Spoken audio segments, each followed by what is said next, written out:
Hi, and welcome to MindSet, an HCD vidcast, where we dive into the world of applied consumer neuroscience and market research with leading experts in the field.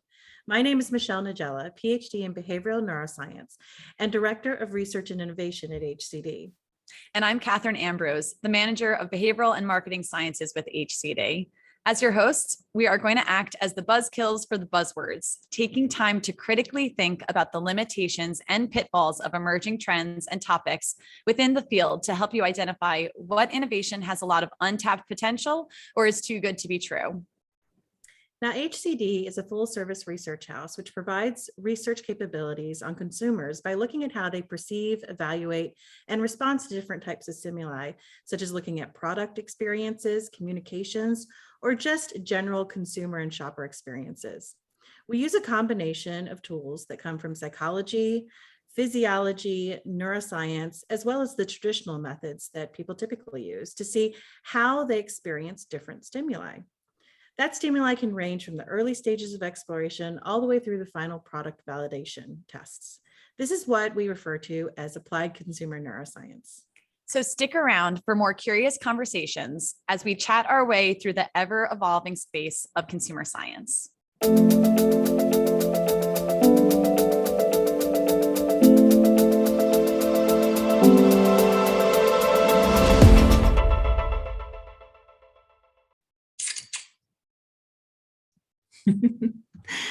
That sound. What do we think that was? Well, it's something that's going to trigger a little bit of a conversation today that we're going to have around what we're calling sensory memes. So thank you for joining us today. Just Kathryn and I once again, and we want to talk a little bit about something that we actually talked about on another podcast with our good friend, John Ennis, who you've met on our podcast before. We were recently on his podcast called the Agora Cast for his company Agora. We can link that below, I'm sure, or in the description if you're interested in hearing it. But we always have a good time talking to John because he's very future thinking and very AI and Web3 and metaverse, in his style of thought. And so we want to talk about this idea of sensory memes, meaning something that can evoke a feeling, a sense. And so that sound that you just heard, and I don't know, Kathryn, if you want to prepare and play it once again, but if you listen very carefully, let us know what you think it is.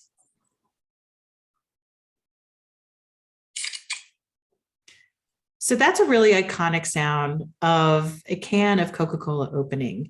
I think just about everybody can recognize that. You can hear the hollowness of the can. You can hear almost like the fizziness of the drink inside. But it certainly evokes a memory and like links to a memory, really triggers something in people of familiarity, maybe even some comfort. So there's emotional things that can be triggered. There are sensory things that can be triggered. And we just want to talk about where this idea kind of came from. And it kind of came to us from like multiple places. So I'll start with that conversation we had with John. Do you remember what we were talking about, Kathryn? Yeah. So it's kind of funny too, because the sound of the Coke can, I appreciate it so much more now that I am in this space and that we can explore how things come about, because I recently was in research and they had some Coke and I gravitated towards the Coke so that I could listen to the sound. Like, it's very nostalgic sound to me. It reminds me very much of, came from a household that never had soda, and you could only have soda if you had it with pizza on like a certain Friday. Pizza Friday, you could have Coke. And so that's what kind of evokes to me, is like, oh, pizza's on its way. So that kind of brings us to the conversation we had with John, where we were talking about, Web3 and the metaverse, and what I kind of feel like is basically a huge paradigm shift that is happening in advertising and advertising research, which is a huge question now of how do you connect with consumers? Yeah. And it was really interesting because in that conversation, we discussed, at the time, the Olympics was going on and it was just the Super Bowl. And we decided that, it came up in the conversation that they had very different approaches to how they were going to handle advertising for both of these events. And you could see the difference. Now we can look at it in hindsight. Performance. The performance was down for the Olympics and performance was way, way up for the Super Bowl. And when you're comparing those two things, you kind of start to ask yourself, what's different here? And in outside conversations, I had chatted with somebody about how we realized the reason for this taking place is because NBC, who is in charge of the Olympics, was very set in their ways that they didn't want to have any influencers commenting on the Olympics, that they had paid a lot of lawyers out there really big bucks to go, and if there was any mention of the Olympics, any discussion of the Olympics, things like that, to squash it, to hand them something saying you have to take this down. And the lawyers did what they were supposed to do. But because of that, no one really heard about the Olympics this year. Yeah, I mean, I didn't really either, but we all heard about the Super Bowl. I mean, beforehand, I'm of a certain age where the 90s was relevant to me, not just because of my birth, right? So like I was a teenager in the 90s. And so music being huge, I really responded to the memes that were saying, that, oh, kids are going to get to see their, parents, getting down while listening to the halftime show, and, talking about like, people are going to, start responding in ways of like, oh, needing that ibuprofen because you will have been dancing. And, if you are excited about the Super Bowl, you should get a mammogram, like all sorts of really funny jokes like that. But it really, kind of, it's like, oh, this is for me. Like I should be watching the Super Bowl. And you know what I did? And I don't even care about football. But I wanted to watch the halftime show. And so this whole like problem is really related to how brands communicate with consumers now. I was talking to Kathryn about how my kids, who are 2 and 6, they've grown up in a world where they've never really had to watch commercials. They never had to sit down for 30 seconds and wait for their show to come on, or like the full 2 minutes of commercials, of various commercials before their show comes on, because they're watching streaming services, or they can choose to skip ads, all sorts of reasons, to the point where my 6-year-old doesn't even want to watch the intro music. Like she prefers to skip intro on Netflix, like why waste my time? I just want to get right into the show. It's crazy because that's not even an ad. It's not even an ad, but like she doesn't feel it's worth her time, and like they don't have the patience for that. So like, how do you advertise to people who are growing up now, or even just learning that they don't have to watch ads? Because I get frustrated watching ads now too, like, and I grew up with it, but I'm used to not really having to watch ads. Yeah, we've been conditioned in a way because the way that we consume media and the way that we watch videos has offered us the opportunity to skip over those ads, whether it be after 10 seconds or not have the ads at all if you're streaming. So if you're those things for so long. So then what is the company supposed to do? Because it used to be before, like if you think about the Coca-Cola ads from the before times, let's say, they often did have that sound, like the sound of the pouring of, the soda. So you could hear the fizziness, you could hear the heaviness of the liquid, and it really connected with people and conveyed a message. When you have 30 seconds to tell someone about your product, you can really say a lot. I mean, 30 seconds is a long time when you think about it. So you can tell a full story in 30 seconds. But if you have minimal time, like enough time to get to someone before they swipe it away on TikTok, right? When they just swipe it away, or they click the skip ad, or whatever it might be, how do you connect with them? Or maybe it is just a meme that's on social media, whether it's Twitter or Facebook or whatever it might be. You only have that moment. So how can you get the whole story that you used to experience in 30 seconds into this compact little thing? And I think, that sound that you heard Kathryn play at the beginning, it evokes all those memories of pizza day. I think seeing those memes, I've seen memes that have like a picture of a basement from the 70s, and it says, you can smell this picture, right? And you can. I know it smells like, stale carpet and cigarette smoke, or whatever it might be. Or maybe, they show a picture of a red ball, that you used to use in the gym in school for dodgeball. You know exactly what that ball sounds like when it hits the ground. It has, a very distinct sound, and it evokes not only the memory of that, it evokes the sound. All you saw was a picture. Right. It evokes the emotions that went with it. And we really think that there's like something there, right? Because again, the paradigm shift that's occurring. Yeah. And I would add to that by saying you actually have to also consider the fact that there's this whole new wave of people and users and eventual consumers that might not have those same associations as somebody else. Right.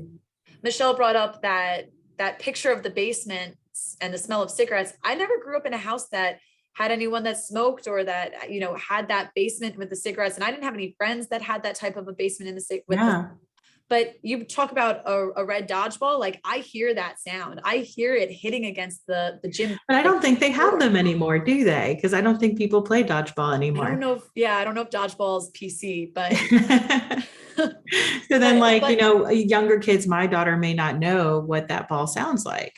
Right. And that becomes a thing for advertisers to recognize that we say this all the time, but you have to meet the consumers where they are. And I do think we should talk a bit here, going back to Coca-Cola, what we were talking about in the beginning, that they're really trying their hardest to market to the new world. And they've decided that they're going to pivot to this new world, which will include digital.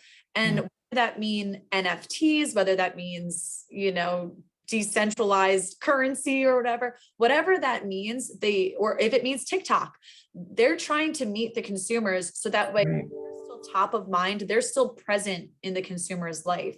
Absolutely. And that speaks volumes.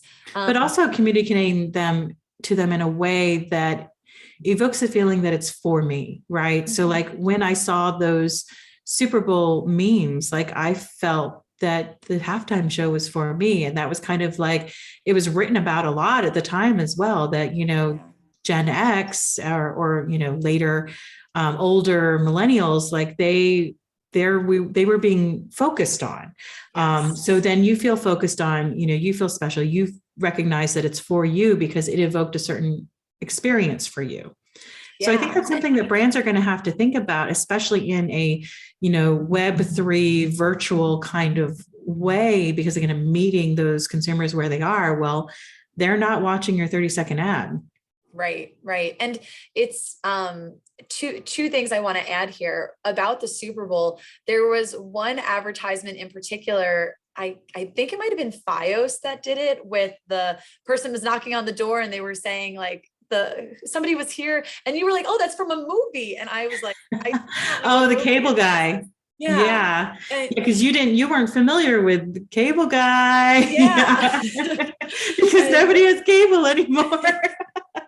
And so it's interesting because the ads were also for my generation. Yeah. So I missed that reference. Whereas Michelle was like, oh, that was one of my favorite ads because she had that connection. She felt like it was targeting her, but in a way that was nostalgic. And I think that there is this push recently with nostalgia, and that might be a response to the pandemic and maybe a response to just the world that we're living in, that old is always going to be new again. And so companies are trying to take that, but put the new age spin on it with digital, with TikTok.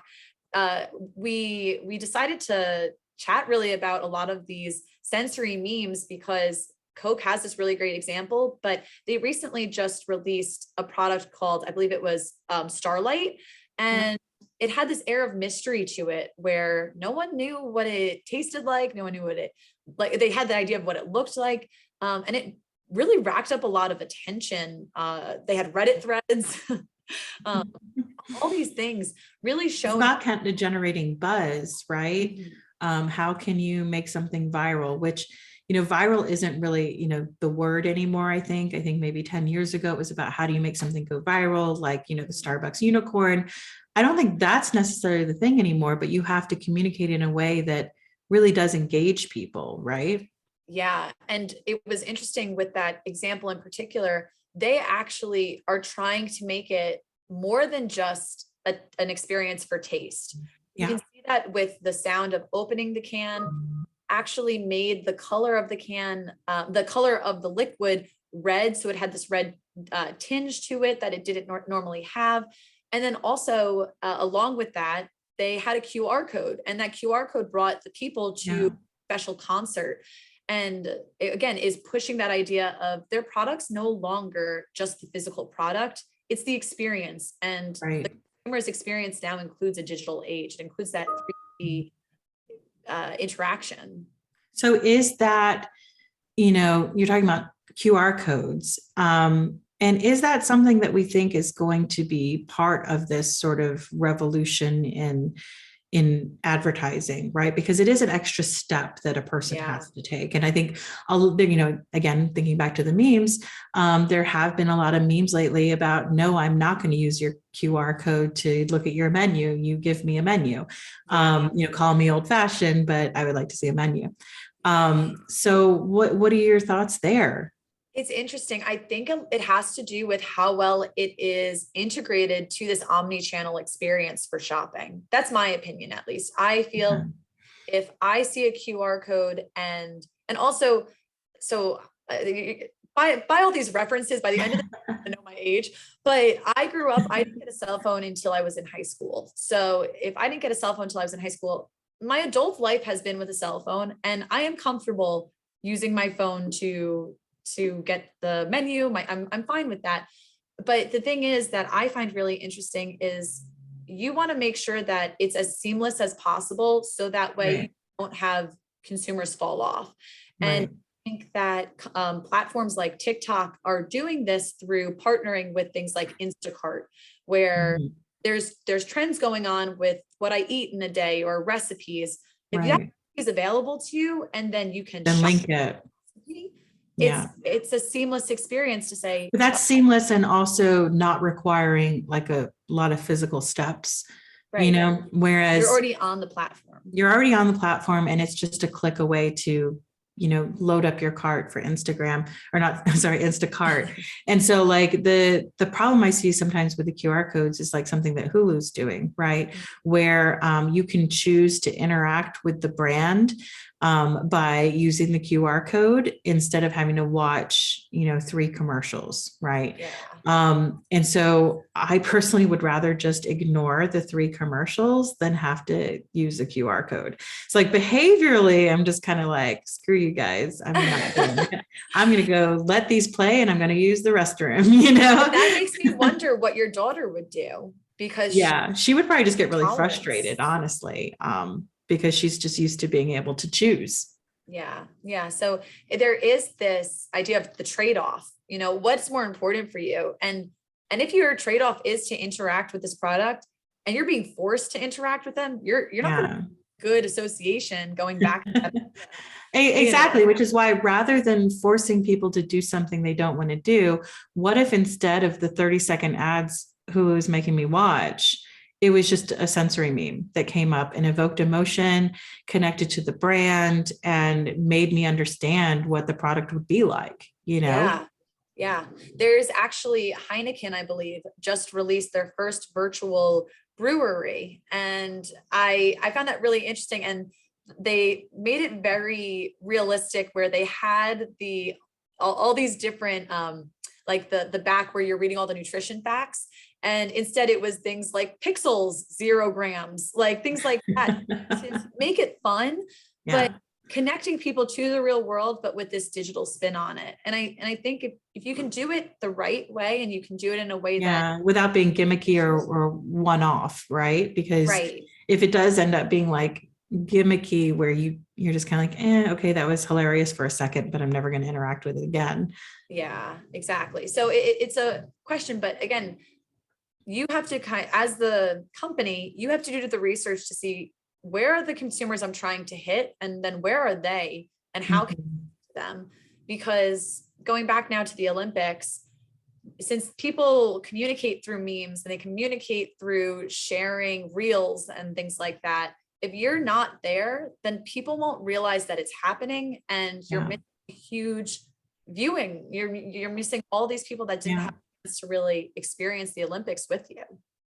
Right, because, even though you could maybe hear in some news bits, morning news bits about what happened at the Olympics because the event happened, in another hemisphere, right? So it was Yes. at a different time than you already know that someone won the gold. But, if you were intrigued enough by a meme to be like, you know what, I actually want to see how that went down, Yeah. then that would Right. be, that would have been huge for them.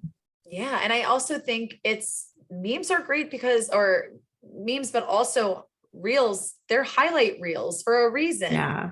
If you can show these really engaging and exciting moments, it's like people are going to be curious. They're going to say, oh my God, Right. I want to see more. Like Yeah, like, oh, that's for me as yeah, well, exactly. like, because I think there's even probably some question about like why would I want to see bobsledding, right? Right.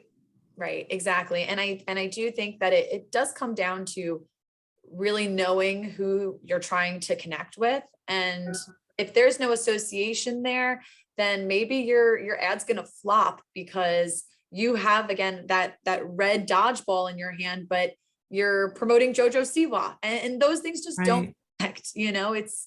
It's a different world. They're different things. So it really, you have to consider Yeah. So understanding your generational your trends. consumer. And then you got to check to see if you're actually evoking what you think you're evoking, right? Mhm. Um, it's funny. There's a really interesting book that I really liked. It got turned into a movie. I don't know if you ever saw it, but it was called Cloud Atlas. And it takes place in multiple timelines Oh, over like, I don't know, like 1,000 years or something. But it basically shows like extreme past, but also like extreme future. And what's really interesting is in the extreme future, the language that they use is like text speak. So it's supposed to be a little bit, tribal in a sense that it's not like really formalized English. But interestingly enough, because they had gone through a whole future of getting very advanced in technology, and then like, a crash happens and like, now they're, more in with nature, but the language was text speak. And I think that kind of gets back to like, again, how you communicate with people and how people communicate with each other. If you're not speaking the right language, they're just not going to pick up what you're putting down. yeah, Right. So if absolutely. people are looking are interacting, it's an appendage to us now. Our phone is like an appendage. Yeah. We interact with the world through screens, and screens only offer us visual. I mean, maybe you could say auditory is in there as well, but my phone is always on silent with the volume always turned down. I think the majority of people are that way as well, Yeah, right? exactly. I mean, I take it a step further, and I'm pretty sure it was you, Michelle, that was like, your thing is always on do not disturb. And I'm like, yeah, I just don't see anybody. Yeah, like you don't want to hear anything, you don't want to, you don't want to be disturbed. And so like if you're like scanning through social media and a video immediately starts playing, you don't want it to be loud because maybe you are looking at it while you're interacting with people and you don't want it to Yeah. disrupt the conversation you're having, because we're all doing multiple things now. We're all, our form of relaxing is by watching a big screen while also watching a little screen. And so So true. we have the volume turned off somewhere, right? Mhm. So if you're seeing that communication on TikTok or Facebook or Twitter, or wherever it might be, it has to evoke all the things you've muted, so Yeah. it needs to do it through probably image alone. So how do you, make sure that you're communicating what you could have before put in 30 seconds, again, building that whole story. Now you have like moments, like Yeah. fractions. It's visualization. It's really trying to convey. It's almost in my world, it feels like it's data visualization, but heightened because you want it to be creative and you want Right. it to be connective. And if you don't have that, people will just quickly scroll past Yeah, you. if it's not clever, like you're just gonna, move on, Yeah. right? So it does have Yeah. to be some level of engagement, but also evoking, probably something emotional.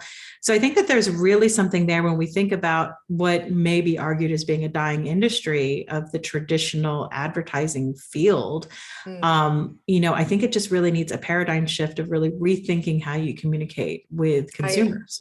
totally agree. And I think this is a wonderful place for us to segue to more associations with our rapid fire free association test, or I shouldn't say test, All right. game that we're going to play.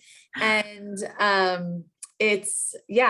want to see your thoughts really quick. So 10 words, Michelle, you know the drill. For anyone that doesn't know the drill, she gets 10 words.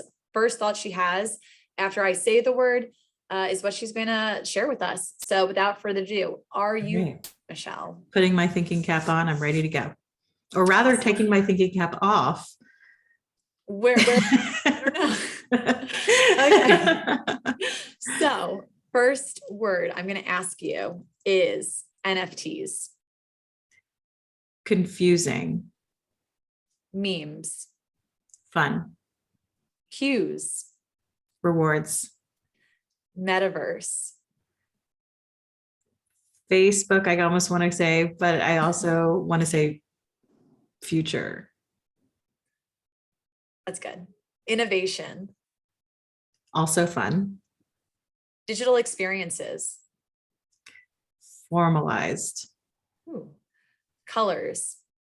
Bright. Coke. Fizzy. Sound. Loud.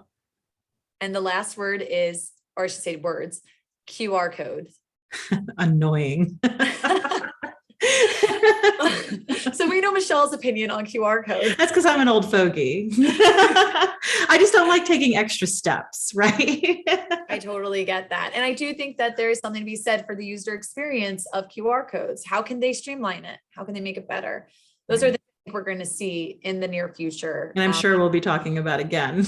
Yes, very true. So with all that said, thank you everyone for joining us. If you're interested in this topic, please share your favorite meme with us. I'd be so. Oh yeah.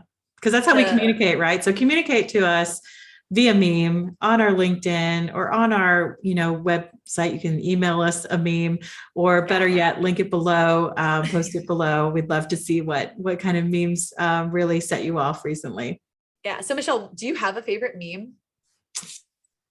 I think it's the ones that do evoke that sort of sensory feeling. So, again, like ones with like that ball or showing something that they're like, yeah, you can hear this picture, or you can smell this picture. I think I always find those really meaningful because I'm like, oh yeah, that's me. I can smell that. I can taste that. I love it. What about you? I don't know what this says about me as a person, but always comes to mind. It's a dog that's in a house that's on fire. And it's the one this is fine.